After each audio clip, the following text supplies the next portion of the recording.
उभ्या हिंदुस्थानचा आराध्य दैवत छत्रपती शिवाजी महाराज आणि छत्रपती शिवाजी महाराजांनी या महाराष्ट्राच्या मातीतल्या माणसाला जगावं कसं हे शिकवल्यानंतर याच मातीतल्या माणसाला शेवटच्या श्वासापर्यंत स्वाभिमानानं लढावं कसं हे शिकवणारे छत्रपती संभाजी महाराज यांच्या पवित्र स्मृतींना अभिवादन करतो।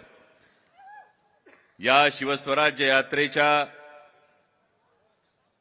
समारोपाच्या या न भूतो न भविष्यती अशा ऐतिहासिक सभेसाठी मंचावर उपस्थित असणारे देशाचे नेते आदरणीय शरदचंद्रजी पवार साहेब,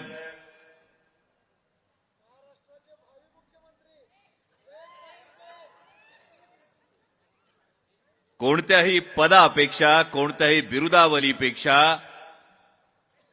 आज राजकारणाचा चिखल झालेला असताना निष्ठा, स्वाभिमान आणि लढवय्येपणा याचं महाराष्ट्रातलं मूर्तिमंत प्रतीक आमचे मार्गदर्शक राष्ट्रवादी काँग्रेस शरदचंद्र पवार पक्षाचे प्रदेशचे अध्यक्ष नामदार जयंतरावजी पाटील साहेब, माझे संसदेतले सहकारी निलेशजी लंके, धैर्यशीलजी मोहिते पाटील, सिक्कीमचे माजी राज्यपाल श्रीनिवासजी पाटील, युवकचे प्रदेशाध्यक्ष महबूबभाई शेख, विद्यार्थीचे प्रदेशाध्यक्ष सुनीलजी गव्हाणे, सामाजिक न्यायाचे प्रदेशाध्यक्ष पंडितजी कांबळे, नागेशजी फाटे, उत्तमराव जानकर, शिवाजीराव नाईक, आमदार मानसिंगरावजी नाईक, आमदार सुमनताई पाटील, निलेशजी कराळे मास्तर, दिलीप तात्या पाटील, प्रतीक पाटील, राजवर्धन पाटील, व्यासपीठावरील सर्व मान्यवर, सर्व आजी माजी पदाधिकारी,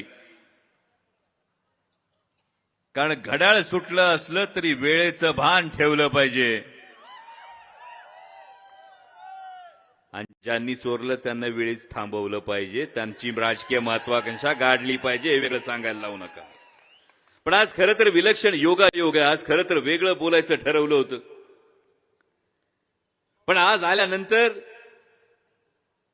मी सगळ्या मीडियाच्या प्रतिनिधींना सांगेल की हे चित्र संपूर्ण महाराष्ट्राला, हे चित्र संपूर्ण देशाला जरूर दाखवा, कारण काही दिवसांपूर्वी पुण्यात सभा होणार होती देशाच्या पंतप्रधानांची, पाऊस आला म्हणून सभा रद्द झाली होती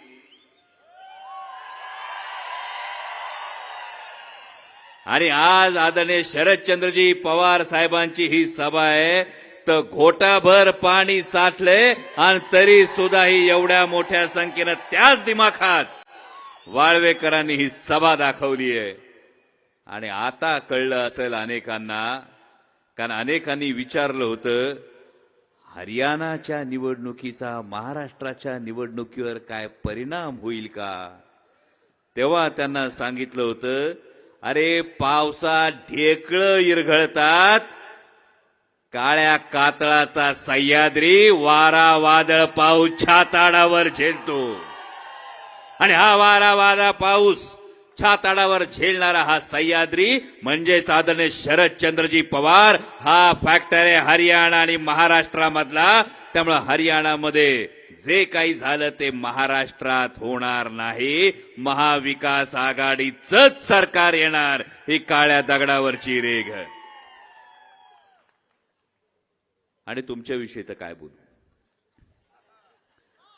तुम्हाला मानाचा मुजरा केलाय, तुम्हाला सलाम केलाय, पण पुन्हा एकदा कॅमेरा लाडक्या बहिणींवर दाखवा। सगळं मान्य असेल, सगळं मान्य असेल, पण माझी भगिनी चांगली साडी नेसून आल्यानंतर त्याच्यावर मॅचिंग चप्पलचा जोड घातल्यानंतर घोटाभर पाण्यामध्ये जर माझी भगिनी या कसलाही विचार न करता बसत असेल तर तिथा खरा विश्वास आहे, तिथं खरी निष्ठा आहे। आणि आज जवळपास 67 मतदारसंघातून शिवस्वराज्य यात्रा जाऊन आली। या 67 मतदारसंघातून शिवस्वराज्य यात्रा जाऊन आल्यानंतर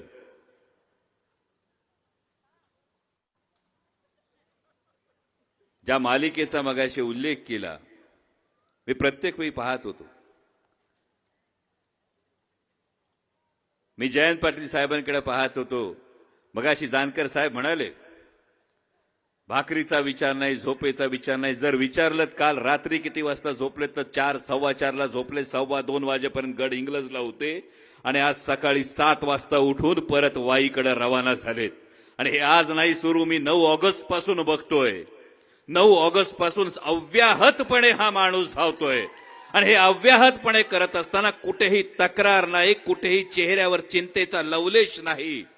आणि हे सगळं करत असताना आदरणीय शरदचंद्रजी पवार साहेबांचा विचार हा महाराष्ट्रातल्या प्रत्येक माणसापर्यंत पोहोचवत असताना जेव्हा जयंत पाटील साहेबांना पाहिलं तेव्हा स्वराज्य रक्षक संभाजी मालिकेत एक वाक्य होतं. शंभूराजांच्या तोंडी ते वाक्य होतं, गड्या काही झालं तरी पापाला विसरायचं नसतं, त्याच्या सुरकुतलेल्या चेहऱ्यात आपण सुख होऊन व्हायचं असतं. आणि हे जे काही नातं असेल, म्हणजे तुम्ही अनेक घोषणा दिल्यात, पण मला असं वाटतं महाराष्ट्राच्या जनतेच्या मनात काय हे आदरणीय शरदचंद्रजी पवार साहेबांना अचूक कळतं आणि पवार साहेबांना काय करायचंय ते जयंत पाटील साहेबांनी इतकं अचूकपणे दुसऱ्या कुणाला समजत नाही. आणि म्हणून अभिमान वाटतोय कार्यकर्ता म्हणून जयंत पाटील साहेबांच्या नेतृत्वामध्ये काम करत असताना. नेत्यांचे आदेश पाळणारे अनेक असतात, पण अभिमानानं सांगतो की होय, आमचा नेता असा आहे जिथं आम्हाला आमच्या मनातलं मांडता येतं, जर पटलं नाही तर हक्कानं भांडता येतं. आणि तरी सुद्धा आमचा नेता पाठीवर हात ठेवून सांगतो, आपल्याला लढायचं डॉक्टर, एवढ्यात हतबल व्हायचं नाही. आणि हे नेतृत्व म्हणजे आदरणीय जयंतराव पाटील साहेब आहेत. आणि त्यांच्या मार्गदर्शनाखाली शिवस्वराज्य यात्रा काढत असताना खरंच खूप शिकायला मिळालं, खूप अनुभवायला मिळालं. पण आज खरं तर तुम्ही इतकं प्रेम दिलं, इतका विश्वास दिला, तरी तुमच्याकडे काहीतरी मागायला आलोय. तुमच्याकडे मागायला आलोय कारण पुढचे 35 दिवस संघर्षाचे आहेत. काळ संघर्षाचा, वेळ संघर्षाची आहे.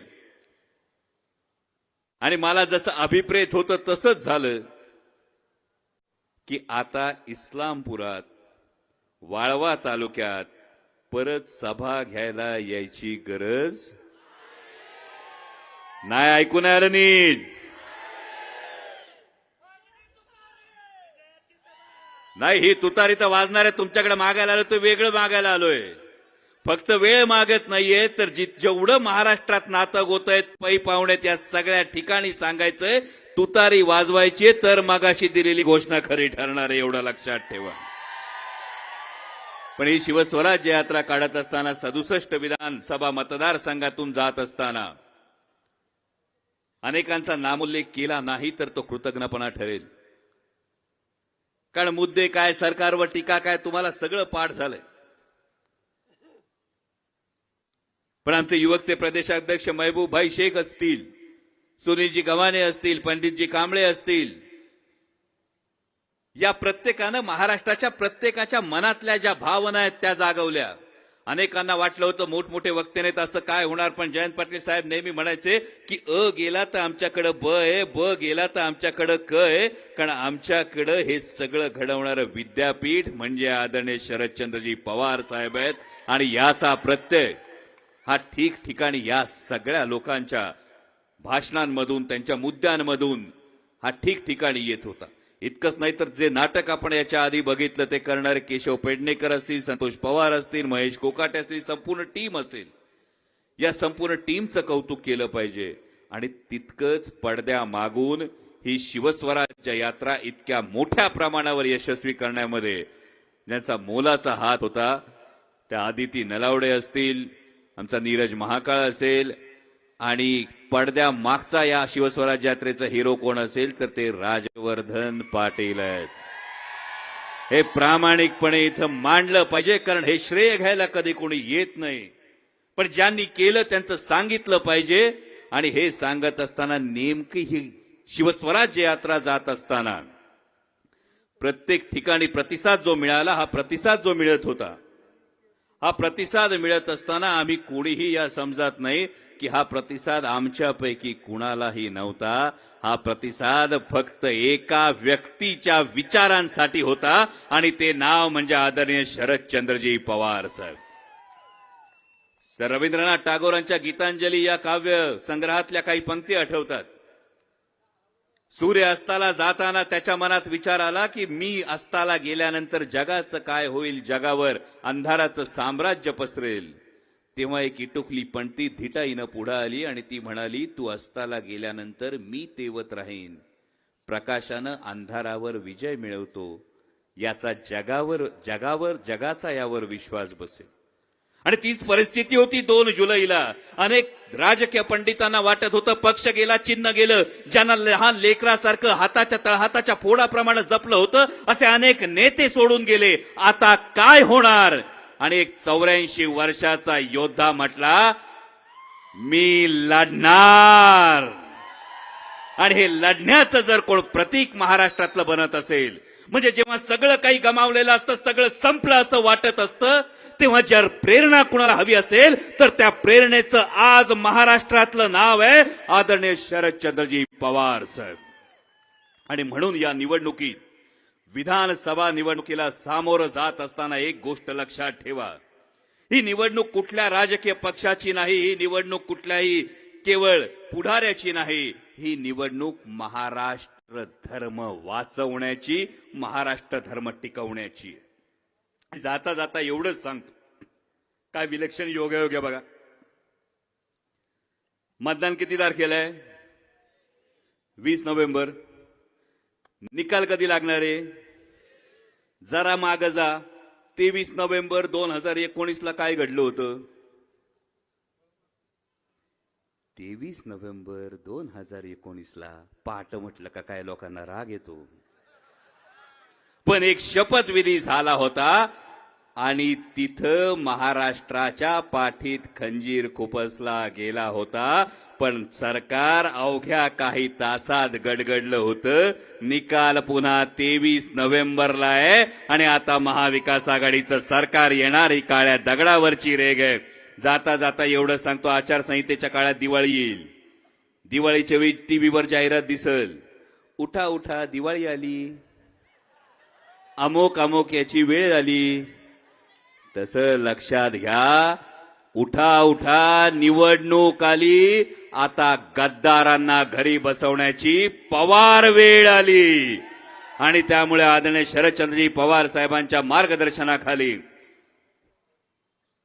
हे सरकार येणार. आणि मगाशी तुम्ही इच्छा व्यक्त केली साहेब सगळ्यांनी, विलक्षण योगायोग आहे.